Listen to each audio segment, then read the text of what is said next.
So starting with today's topic, that is nutrition in human.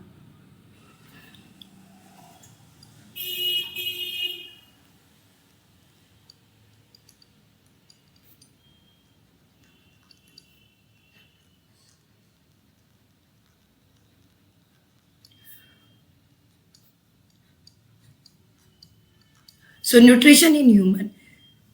So since I said कि humans also follow which type of nutrition, they also follow holozoic nutrition.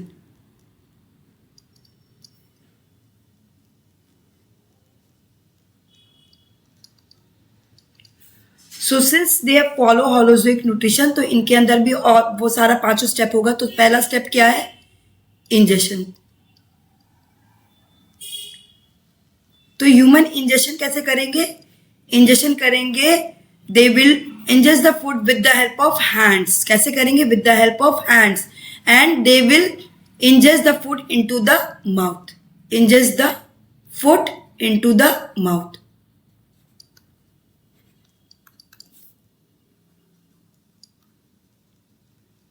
Clear? समझ में आ गई ये बात? Injection हो गया. अब second step क्या होता है? डाइजेशन. सेकेंड स्टेप क्या है? डाइजेशन. तो डाइजेशन कल के हम लोग एलिमेंट्री कैनल जब हमने पढ़ा था, तो डाइजेशन कहाँ? माउथ से शुरू हो गया था. क्योंकि माउथ में सबसे पहले क्या होगा? फूड. क्या होगा? तो फूड के जो बड़े बड़े पार्टिकल्स है वो उनको टीथ छोटे छोटे पार्टिकल्स के अंदर कन्वर्ट करेगी. ठीक है? इट विल ब्रेक और cut in the bigger particles of food into smaller particle with the help of teeth. ठीक है? Inside the mouth this will happen. तो सबसे पहले क्या हो जाएगा माउथ के अंदर में कि टीथ विल कट. टीथ क्या करेगी? कट कर देगी फूड को. किसमें? स्मॉलर पार्टिकल्स में. ये हो गया, पहला चीज होगा. दूसरा चीज क्या होगा माउथ के अंदर में? हम लोग डाइजेशन में हम लोग सबसे पहले किसके बारे में बात कर रहे हैं? माउथ के बारे में. तो यहां मैं लिख देती हूँ. Let me rub this and then मुझे जस्ट अ सेकेंड.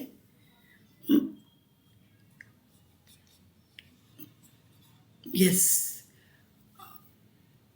डाइजेशन में हम लोग किसके बारे में बात करें? We are talking about the first part of the alimentary canal, that is mouth. तो माउथ के अंदर क्या होगा कि माउथ के अंदर टीथ प्रेजेंट है. तो टीथ क्या करेंगी? पहले फूड को कट करेंगी into smaller pieces. Into smaller pieces. ठीक है? दूसरा कि माउथ के अंदर सलाइवा है. ठीक है? तो फूड क्या होगा? सलाइवा के साथ मिक्स होगा. Food will get mix with saliva. Gate mix with saliva. ये सलाइवा से मिक्स हो जाएगा फूड. उसके बाद क्या हो जाएगा कि सलाइवा के अंदर मैंने क्या बताया कि कल ही बताया था कि सलाइवा के अंदर सलाइवरी अमाइलेस होता है. तो फूड क्या हो जाएगा? तुम्हारी salivary amylase is the enzyme. ठीक है? एंजाइम कौन है? Salivary amylase. ये अमाइलेस क्या करेगा? तुम्हारा स्टार्च जो कि कॉम्प्लेक्स कार्बोहाइड्रेट है उसको अ सिंपलर फॉर्म में कन्वर्ट करेगा, जिसका नाम है क्या है? माल्टोज. ठीक है? क्लियर हो गया? अब उसके बाद फूड तुम्हारा second part of the alimentary canal में पहुंचेगा, दैट इज ईसोफेगस. किसकी मदद से? टंग की मदद से. टंग पुश करेगा फूड को और फूड को ईसोफेगस के अंदर पहुंचा देगा. ईसोफेगस के अंदर कुछ भी नहीं होगा क्योंकि वहां पे कोई ग्लैंड नहीं है. सिर्फ ईसोफेगस एक कनेक्टिंग लिंक है माउथ और स्टमक के बीच में. ये फूड को पुश करेगा माउथ से स्टमक के अंदर. बट कैसे? अपने आप तो फूड जाएगा नहीं. तो जो ईसोफेगस के वॉल्स है उस वॉल्स में ऑल्टरनेट कॉन्ट्रैक्शन रिलैक्सेशन, इसकी वजह से एक वेव लाइक मूवमेंट क्रिएट होगी. That wave like movement is called as peristalsis. ठीक है? This wave like movement will be called as peristalsis. ठीक है?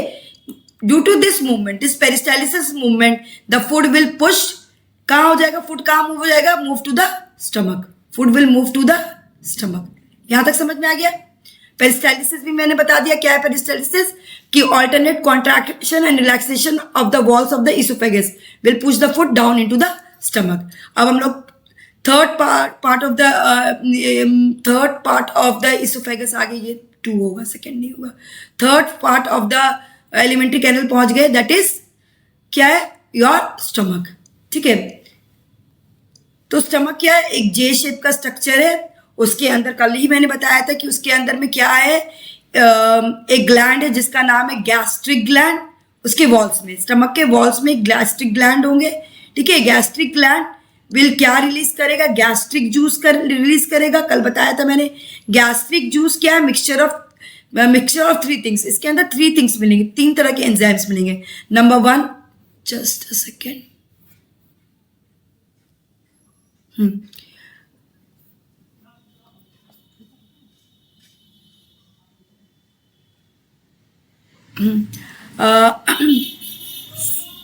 the first one is the pepsin. The first one is the pepsin. Pepsin का क्या काम है, मैंने कल ही बताया था, P for pepsin, P for protein. It starts the digestion of the protein. ठीक है, starts digestion of protein.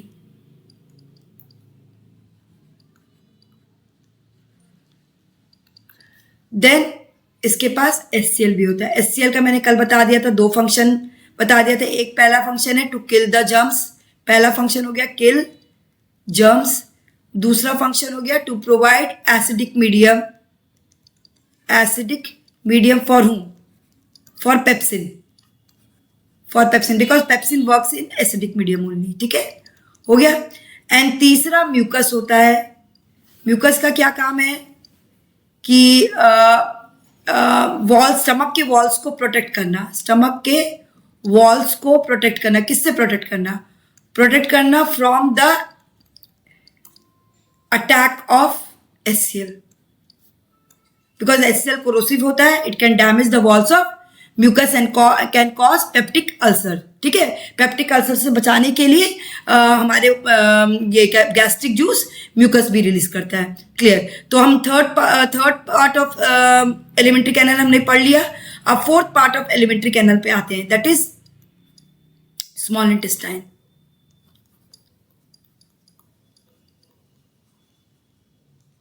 हाँ, अब यहां पे ध्यान देना, ये जो स्टमक है, स्टमक में जो फूड था ये कैसा था, एसिडिक फूड है।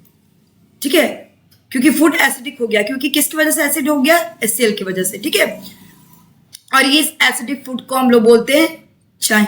क्या बोला जाता है, इस partially digested food in the stomach is called as chyme, याद रखना। ठीक है, अब फूड कहाँ गया, स्मॉल इंटेस्टाइन में पहुंच गया। ठीक है, अब secretion from the other gland, liver. ठीक है, लिवर हमारे बॉडी में, लिवर एक ग्लैंड है। ठीक है, ये एक सिक्रीशन रिलीज करता है जिसको हम लोग बोलते हैं bile juice. It releases bile juice. ठीक है, अब बाइल जूस का भी दो फंक्शन है, दो काम करेगा। पहला काम तो करेगा कि ये इमल्सिफिकेशन ऑफ फैट करेगा। अब ये समझने की जरूरी है, इमल्सिफिकेशन ऑफ फैट। देखो अभी तक हमने क्या पढ़ा, कार्बोहाइड्रेट का डाइजेशन शुरू हो गया माउथ में, प्रोटीन का डाइजेशन शुरू हो गया आपका स्टमक में, बट अभी तक फैट के बारे में हमने बात नहीं किया है। ठीक है, तो फैट के बारे में अब हम बात करना शुरू करें। कहाँ पे, वो भी स्मॉल इंटेस्टाइन के अंदर में। अब इमल्सिफिकेशन ऑफ फैट का मतलब क्या हुआ, जो फैट होते हैं वो काफी बड़े बड़े मॉलिक्यूल होते हैं, काफी कॉम्प्लेक्स मॉलिक्यूल होते हैं, वो इजीली डाइजेस्ट नहीं हो सकते। तो पहले इन बड़े बड़े कॉम्प्लेक्स मॉलिक्यूल को हमको छोटे छोटे टुकड़ों में तोड़ना होता है। ठीक है, ये इसी प्रोसेस को कि breaking of this bigger fat molecules into smaller pieces, अभी डाइजेशन नहीं करे, अभी सिर्फ बड़े बड़े मॉलिक्यूल्स को छोटे छोटे टुकड़ों में तोड़ रहे, इसी तोड़ने को क्या बोला जाता है, इमल्सिफिकेशन ऑफ फैट, जो कि कौन करता है, बाइल जूस करता है। तो बाइल क्या करेगा, इमल्सिफिकेशन ऑफ फैट करेगा, बिगर फैट मॉलिक्यूल्स को छोटे छोटे टुकड़ों में तोड़ेगा ताकि डाइजेशन, फैट का डाइजेशन इजी हो सके, क्योंकि फैट बहुत ही बड़ा कॉम्प्लेक्स मॉलिक्यूल है, उसको तोड़ना बहुत आसान नहीं है, उसको डाइजेस्ट करना बहुत आसान नहीं है। तो उसको कैसे डाइजेस्ट करेंगे हम लोग, कि पहले उसको इमल्सिफाई करेंगे। इमल्सिफाई करने का मतलब है कि उसके बड़े बड़े पार्टिकल्स को छोटे छोटे टुकड़ों में तोड़ना। जैसे जब हमने फूड लिया था माउथ के अंदर, तो माउथ फूड का पार्टिकल भी बहुत बड़ा बड़ा था, उसको डाइजेस्ट करना इजी नहीं था, तो हमने पहले टीथ ने उसको क्या किया, पहले छोटे छोटे टुकड़ों में तोड़ा। तो सेम चीज यहाँ पे हो रहा है, फैट भी बहुत बड़ा मॉलिक्यूल, बड़े बड़े मॉलिक्यूल होते हैं जिनको डाइजेस्ट करना इजी नहीं है, उसको पहले हम लोग छोटे टुकड़ों में तोड़ते हैं। इसी ब्रेक करने को क्या बोला जाता है, इमल्सिफिकेशन ऑफ फैट। दूसरा फंक्शन है कि अभी तक जो फूड हमारे पास है वो एसिडिक है, बट हमारा जो पैनक्रियास का जो एंजाइम है, ठीक है, पैनक्रियास जो जूस रिलीज करेगा वो एसिडिक मीडियम में काम नहीं कर सकता है, उसको चाहिए बेसिक मीडियम, ठीक है, alkaline medium. Alkaline acid bases में पढ़े हो गए। एल्कली क्या होता है, the bases that can dissolve in water are called as alkali. तो उसको अल्कलाइन मीडियम चाहिए। किसको अल्कलाइन मीडियम चाहिए, पैनक्रियास का जो जूस है, दैट इज पैनक्रियाटिक जूस। तो पैनक्रियाटिक जूस को वर्क करने के लिए अल्कलाइन मीडियम चाहिए, और ये अल्कलाइन मीडियम कौन देगा, बाइल जूस देगा। तो it provides alkaline medium for whom, for pancreatic juice. Clear, समझ में आ गई बात।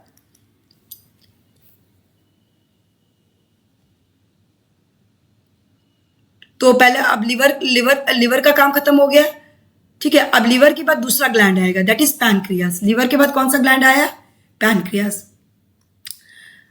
पैनक्रियास क्या रिलीज करेगा, पैनक्रियास रिलीज करेगा पैनक्रियाटिक जूस। क्या रिलीज करेगा, पैनक्रियाटिक जूस। अब पैनक्रियाटिक जूस का क्या काम है कि जितना भी हमारे पास माल्टोज था, ठीक है, और पेप्सिन जो ब्रेक हुआ था, जो partially digested protein, not pepsin, sorry, partially digested protein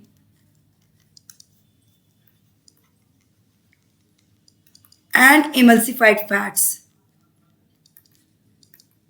fats को फर्दर डाइजेस्ट करना, ठीक है, फर्दर ब्रेक डाउन करना, फर्दर डाइजेस्ट करना। क्लियर हो गया। देन पैनक्रियास का काम खत्म हो गया। अब लास्ट में आएंगे इंटेस्टिनल ग्लैंड्स, जो कि हमने कल पढ़ा था। इंटेस्टाइन के वॉल्स में इंटेस्टिनल ग्लैंड्स होते हैं। स्मॉल इंटेस्टाइन के वॉल्स में इंटेस्टिनल ग्लैंड्स होते हैं, जो कि इंटेस्टिनल जूस रिलीज करेंगे। अब इनका काम है कंप्लीटली आपका कार्बोहाइड्रेट को कंप्लीटली ब्रेक कर देना। कार्बोहाइड्रेट यानी माल्टोज को, कार्बोहाइड्रेट जो कि ये कार्बोहाइड्रेट को कंप्लीटली ब्रेक कर देना ग्लूकोज के अंदर, एंड प्रोटीन को कंप्लीटली ब्रेक कर देना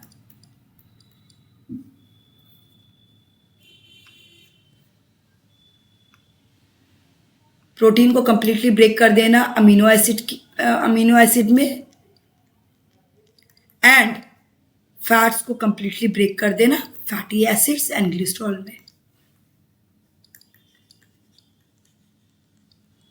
ठीक है। और यहीं पे डाइजेशन कंप्लीट हो गया। तो अगर आपसे पूछा जाए कि डाइजेशन कहाँ पे कंप्लीट हो रहा है, तो आपका स्मॉल इंटेस्टाइन पे कंप्लीट हो रहा है डाइजेशन। तो हमने होलोजोइक न्यूट्रिशन के 2 स्टेप पढ़ लिए, इंजेशन पढ़ लिया और डाइजेशन पढ़ लिया। देखो हम स्टार्टिंग में मैंने बताया, देखो इंजेशन माउथ मतलब हैंड के थ्रू माउथ में हो गया। डाइजेशन के सारा पार्ट्स हमने पढ़ लिया, माउथ, फिर इसोफेगस, स्टमक, स्मॉल इंटेस्टाइन के अंदर क्या क्या वो सारा पढ़ लिया। तो हमारा डाइजेशन कंप्लीट हो गया। अब हमारा थर्ड स्टेप आ गया हमारा, क्या होता है एब्जॉर्प्शन, ठीक है। तो यहां से अब डाइजेस्टेड फूड, जो भी हमारा स्मॉल इंटेस्टाइन से डाइजेस्टेड फूड क्या करेगी, from the walls of the small intestine, small intestine को हम ऐसा ही लिख रहे हैं शॉर्ट फॉर्म में, small intestine, the digested food will move into the bloodstream, into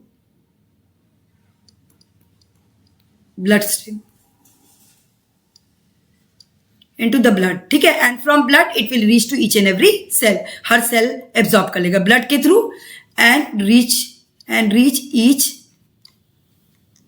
and every cell, मतलब every cell will absorb the digested food. ठीक है, उसके बाद आ गया fourth step, that is assimilation. Assimilation का क्या काम है, कल मैंने ऑलरेडी आप लोग को बता दिया।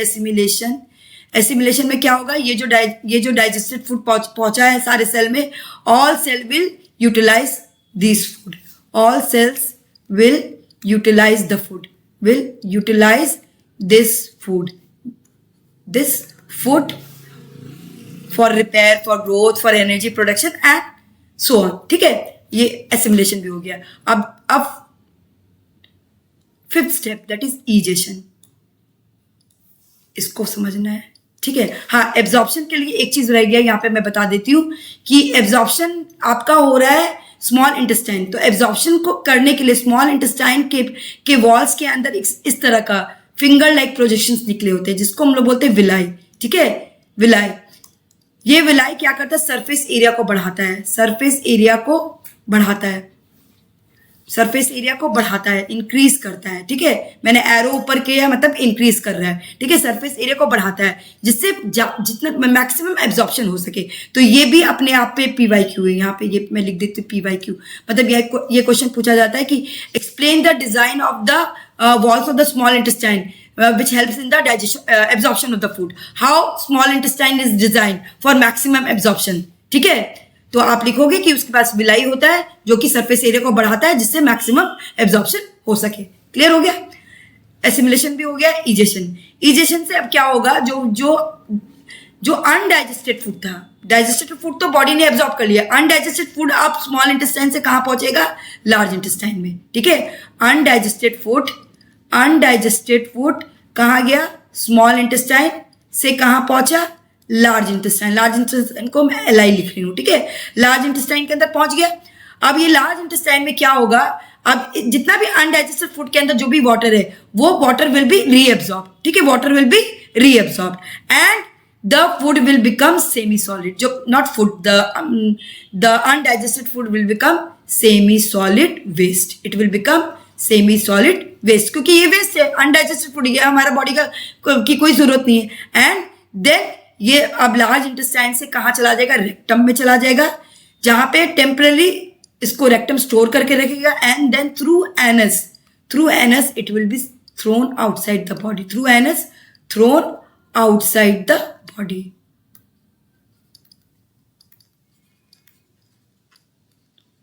तो हमने all the 5 steps we have discussed about the nutrition in human. I guess आपको ये जो भी मैंने पढ़ाया, जो भी कॉन्सेप्ट दिया ह्यूमन न्यूट्रिशन इन ह्यूमन में, आपको अच्छे से समझ में आ गया होगा और आपके सारे डाउट्स क्लियर हो गए होंगे।